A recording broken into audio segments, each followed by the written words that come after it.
How's everyone doing? You're back for more. I like that.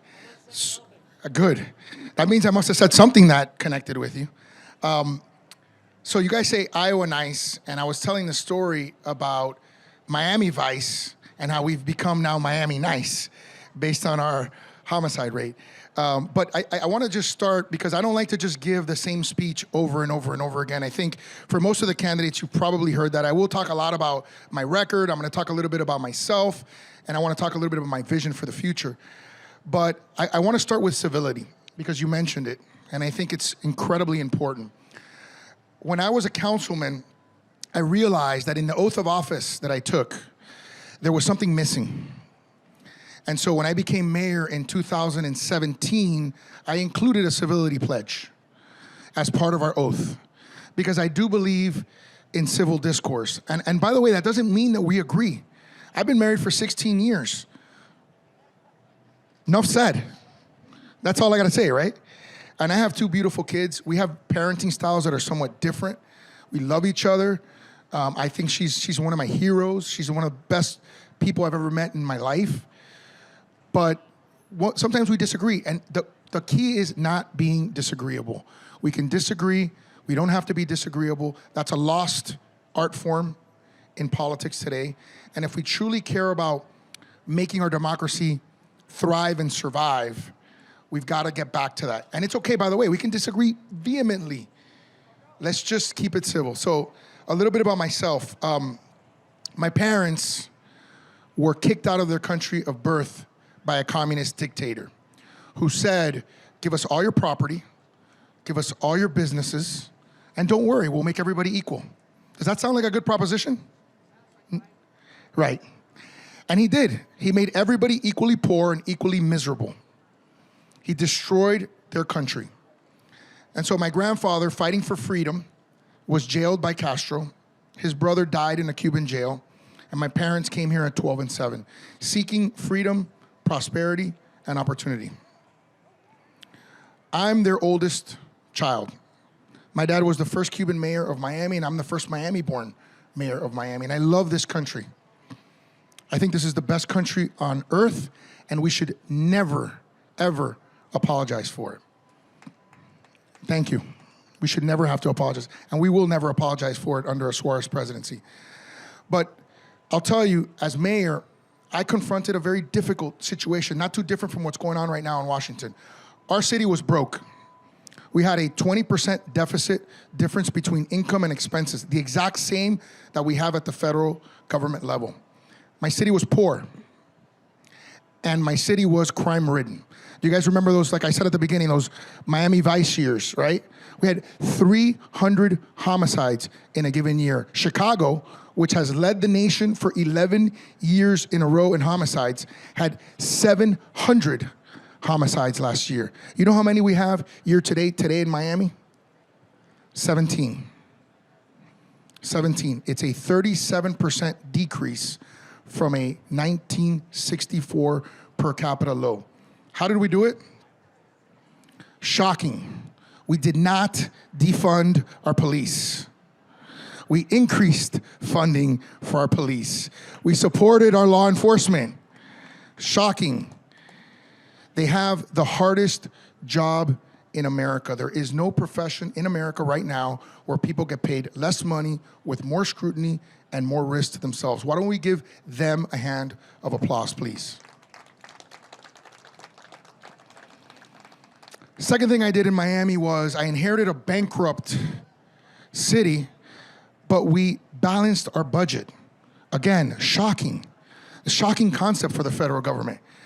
We cut expenses, and now we have the highest reserves, the highest annual surplus, and the highest bond rating. We just got downgraded in the federal government. Highest bond rating with the lowest taxes. They're not mutually exclusive. And so that is part of the record. And guess what happened in Miami? Another shocking correlation. 14% growth last year. 14%. You know what it was the year before that? 12%. 12% growth. That's the kind of growth we love to see in our country, right? The kind of growth that we love for our children to be able to enjoy. and we can, and we will if we choose the right leader. Someone who understands how to create jobs, how to create that prosperity. Not because government does it, because I don't believe that government creates jobs and prosperity. Most of the time, we just got to get out of the way, right? But as a leader, your attitude, your emphasis does matter. And I'll give you an example. In New York, they had won the Amazon HQ2 prize. And instead of saying, wow, this is great, we just got 50,000 high-paying jobs, they said no, and they kicked them out. At the same time in California, they kicked out this guy, I don't know if you ever heard of him, Elon Musk. They kicked him out of California. They literally put out a tweet that said, F Elon Musk. And he replied, message received, and left. And so at the same time, someone put a tweet out that said, what if we move Silicon Valley to Miami? And I replied very innocently, how can I help? And so that change in attitude, that pro-American, pro-freedom, pro-democracy, pro-capitalistic attitude is what has made us thrive and succeed where others have failed. And so when you juxtapose what's happening in our city with what's happening in urban America, you see increased crime, increased homelessness, and increased lawlessness, which is a recipe for American decline. And so what we're gonna do, if I'm president, is we're gonna balance this budget. We're gonna get to a place where we can eventually reduce taxes for the American people, because the money needs to be in your pockets, not in the federal government's pockets. We're going to confront the generational challenge that China presents to America, not just in an economic sense, but also on a national security basis. I never thought in my lifetime that I would see a repeat of the Cuban Missile Crisis, where now the Chinese want to put soldiers in Cuba where they've already put a military spy base. They're spying on us by sending balloons over.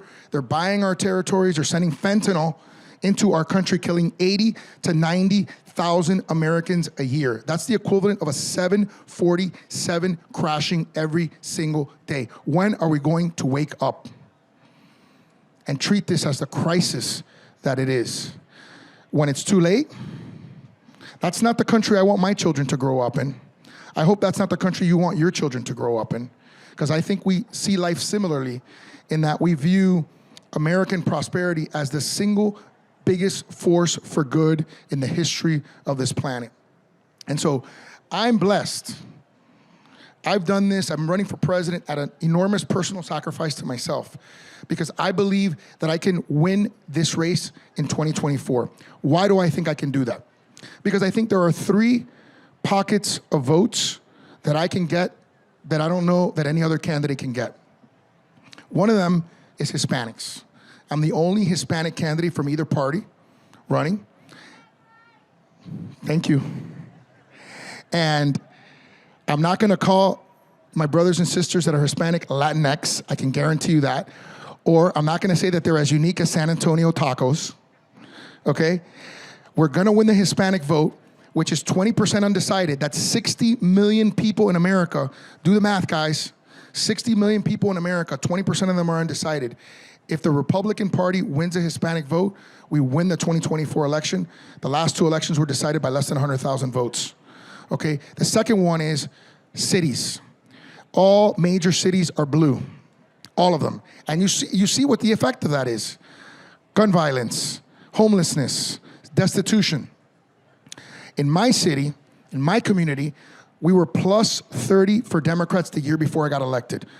The former president lost to Hillary Clinton by 30 points in Dade County, Miami-Dade County. I got elected by 85%. I got reelected by 80%.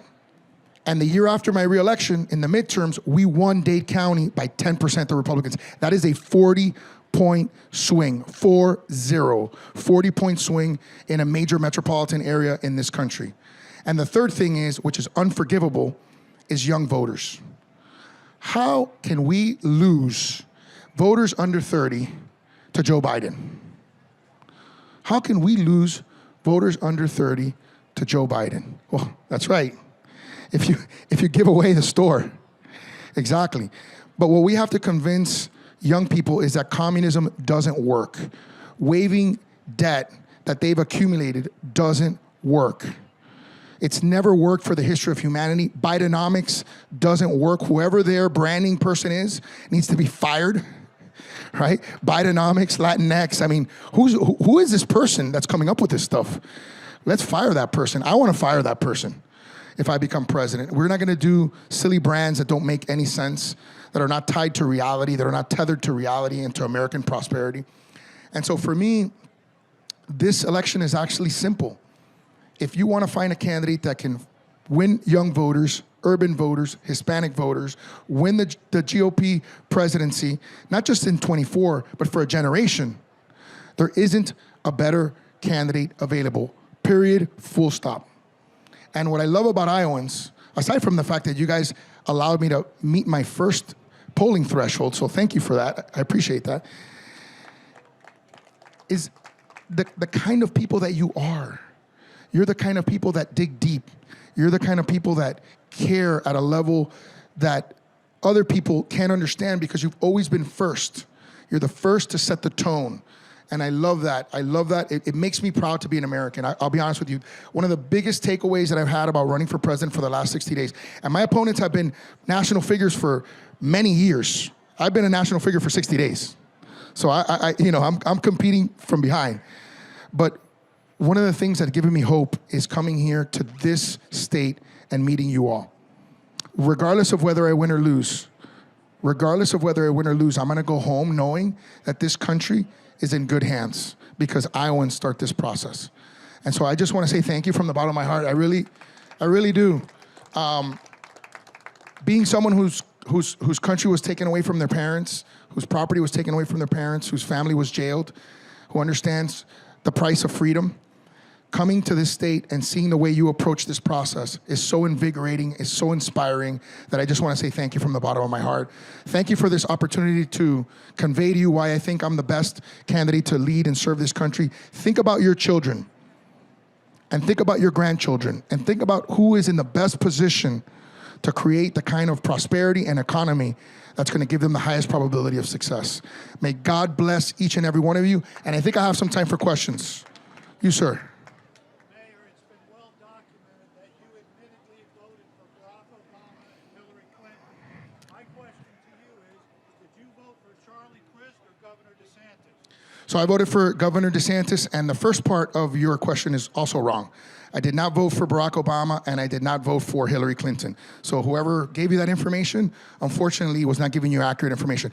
There is a congressman, though, from Miami who said on Fox News that I voted for a Democrat. And what's ironic about that congressman is he voted for Hillary Clinton, but I did not. I voted for a Republican in 2016, I voted for a Republican in 2020, and I voted for the governor in 22 against Charlie Crist. So that's my record. So I don't know, I'm sorry that you heard that, but I understand the frustration or the lack of trust when you hear something like that. I get it.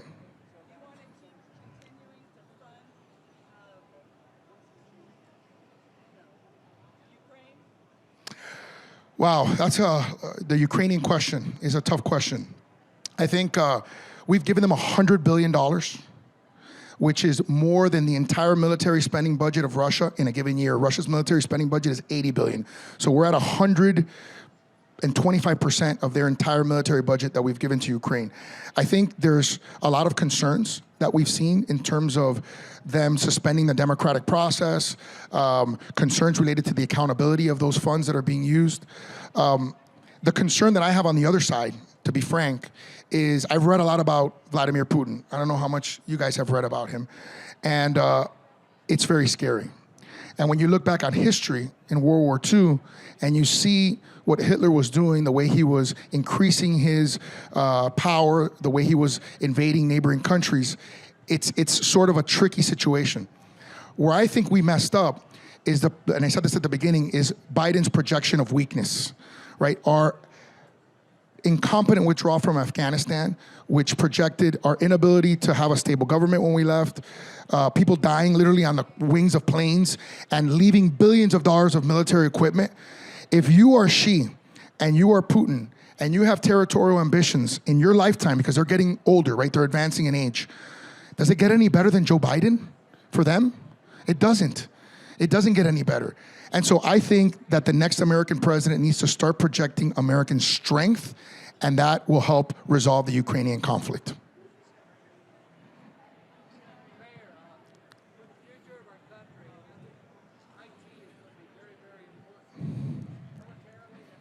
Absolutely.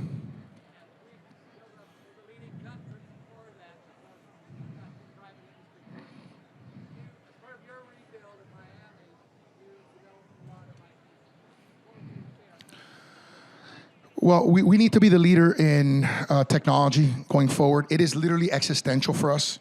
When you see in China that they're graduating more PhDs in computer science, they have more 5G than we do, and they're focusing a lot on quantum computing, it's very dangerous. If they can break our codes, they can read our emails. If they get more advanced in artificial intelligence, they're gonna have more capable weapon systems than we have. And so we need to be able to maintain that superiority going into the next generation. Otherwise, with their aggression, which before they used to be just our production arm, now we're seeing that they're taking $500 million of our wealth and they're using it to subvert us in our own hemisphere. And so it's incredibly aggressive posture that they've taken. 80 or 90% of our advanced microchips are produced in Taiwan. If they were to take Taiwan, that would not only affect our GDP. I talked to a CEO of a major chip manufacturing company. They did a study. It would affect our GDP 14%. Remember the Great Depression? That's what we're talking about, the Great Depression. Plus not having cell phones, cars. I mean, we saw what happened to the supply chain during COVID. You would multiply that times 10. Right, so we have to deal with this on a generational basis. The strongest attribute that this country has is its economy. On a per capita basis, we're at $60,000 per capita, roughly, and China's like at 8,000. So we have to continue to project American strength, but the only way we can do that is if we get our debt under control and we continue to grow, which is precisely what we did in my city. I'm gonna get him and then you. I'm gonna get him and then him. Go ahead.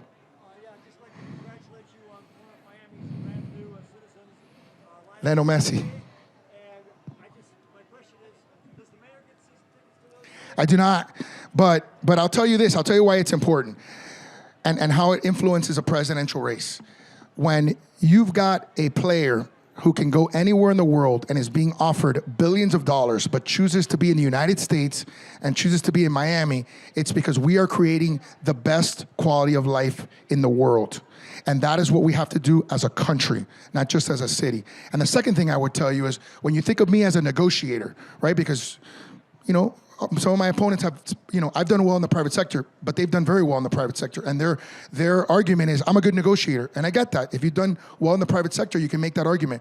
I negotiated arguably the best sports deal in the history of America.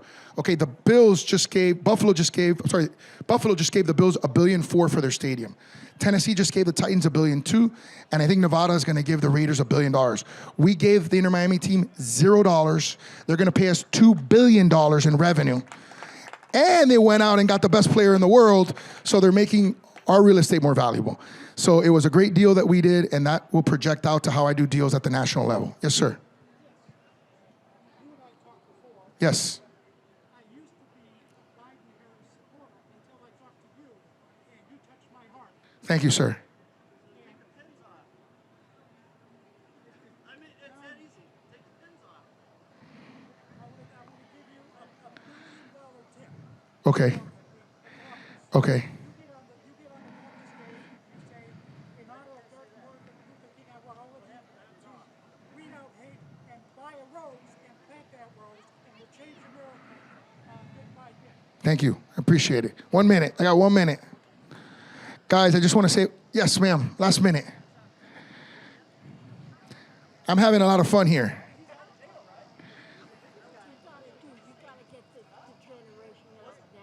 That's right. Yes, ma'am. She's saying I got to get the young people to come out. Did you say I have to get the young people to come out? Is that what you said? Yes. Yeah.